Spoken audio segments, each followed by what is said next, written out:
rồi nha. Quay trở lại kênh là lòng em vực thì like thôi. Tiếp tục quay thằng nước nha. Giờ mình đang quay cái bộ không phải cái gì nữa. Mình quay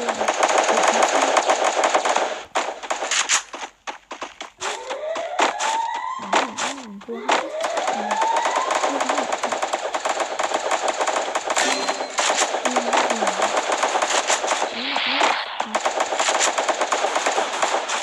First blood.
Mình ăn được.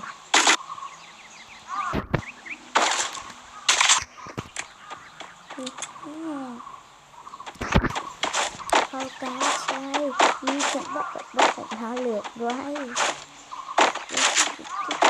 câu lai bây giờ mình chọn con này chán đây có lúc mình chơi nhà không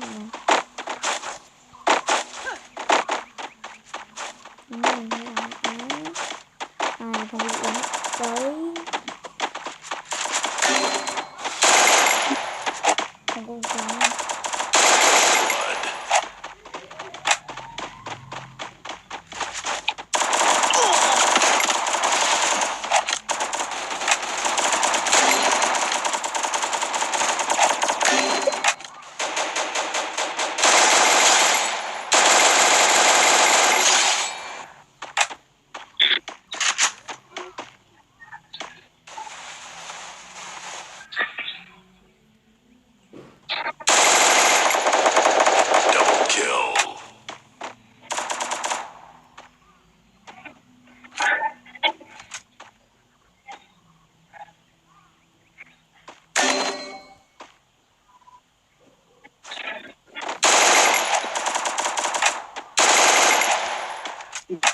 Câu chuyện ngon, ông ăn xuống.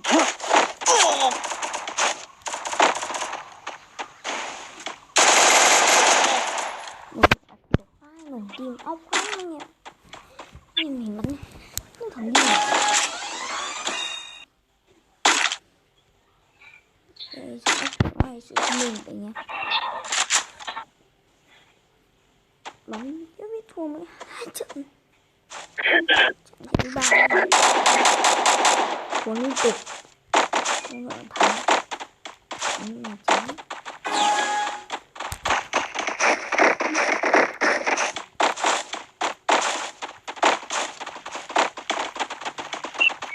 Tôi xem ở trong một ít nha.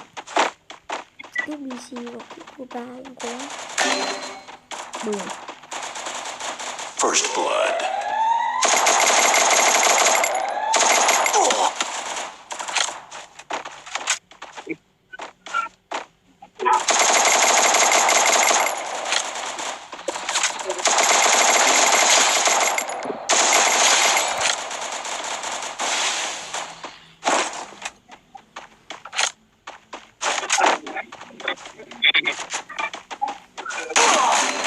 Ngu đấy nhỉ.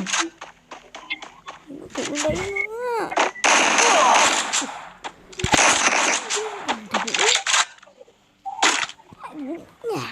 Làm gì trời? Bắn vùng bắn. Đứng gì mẹ nấu đi. Nhìn nó ngắm cảnh này. Ngu vãi lùn.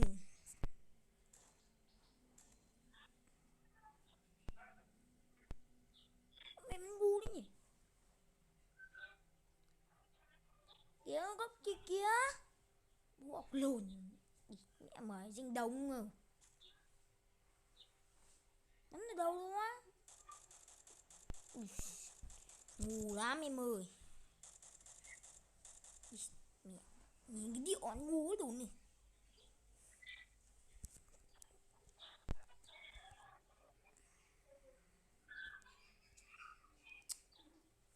Bắn nhanh lên. Bắn thì ngu cũng thể hiện. Rất ăn lùn. Nhất thành chậu nhỉ. Chuyên nấp. Bắn đã ngu.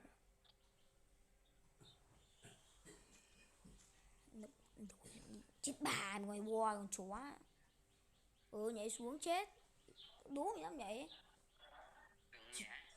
Chết bà mày đi. Bắn ngu. Không biết bắn nó thì con chịu. Bọc lồn mày ngu. Mày cháu ngu luôn đi.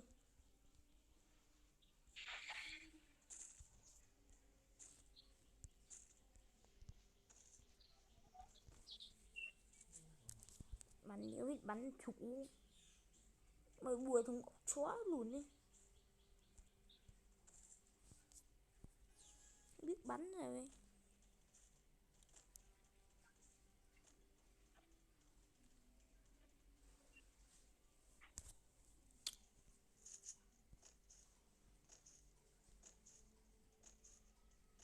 Mình có máy tính mình đăng clip mình có máy tính cũng đăng clip liền đi nhà bạn.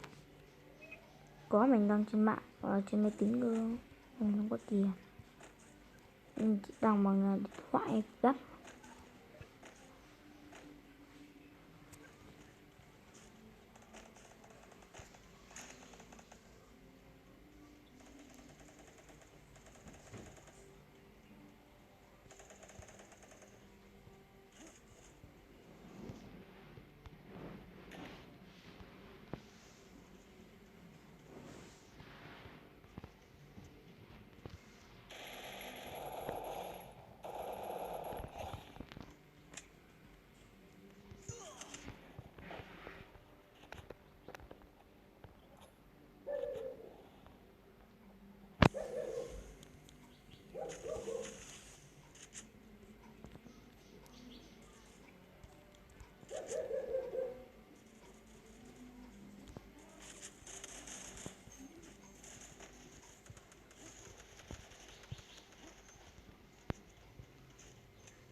Rồi suốt ngày lên ạ.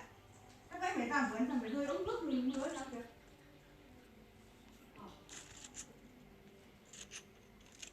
Ôi giời. Ống nước mưa giờ ta để ý rơi rác vào kìa. Biết được.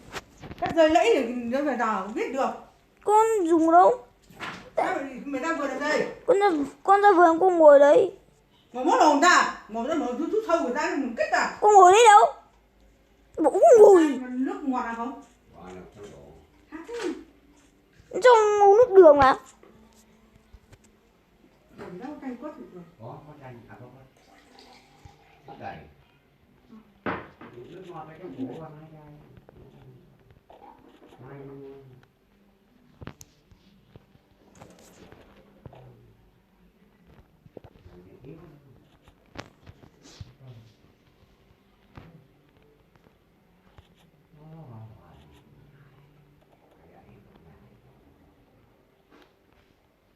Đây nắm đi.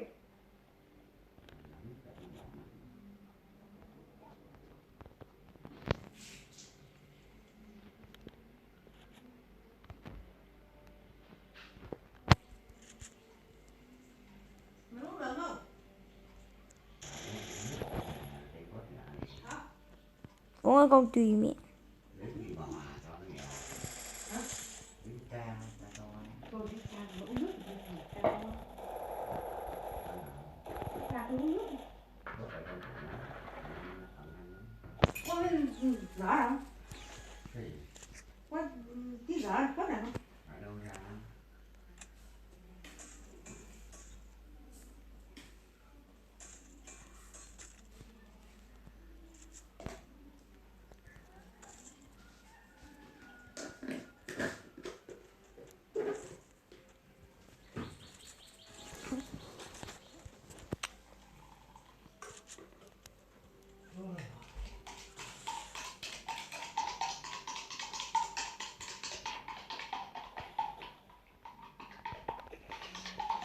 nóng thì nóng nó tan đường nó ngọt ngọt không phải đâu. Thế là sao? Nó tí tan đường. Đúng là tự Nó ban đầu chứ.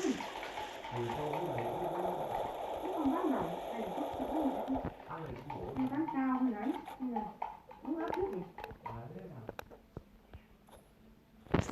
thế nào Uống người bán ớt nước rồi. Thì bán đấy cao. Đau đầu cái là thì còn nóng như vậy.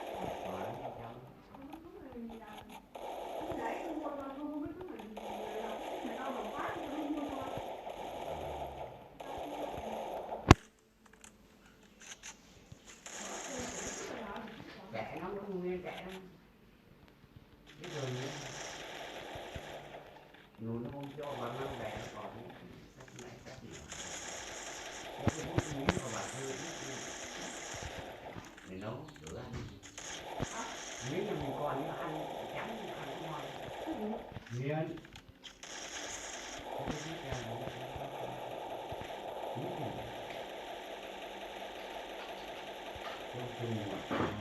Tôi cho ăn đấy rồi gà ăn. Đấy rồi gà ăn gọi rồi. không phải cái tắm Nhất thì ăn cơm rồi, cám hết cơm rồi gà hết cơm rồi cho ăn vậy nào nó ăn nhanh ha dạ cám còn kia đẻ thì có đẻ đéo này. Nó còn lấy nó tán bừa này. Còn cú nó tán bừa bùn này thì cát này.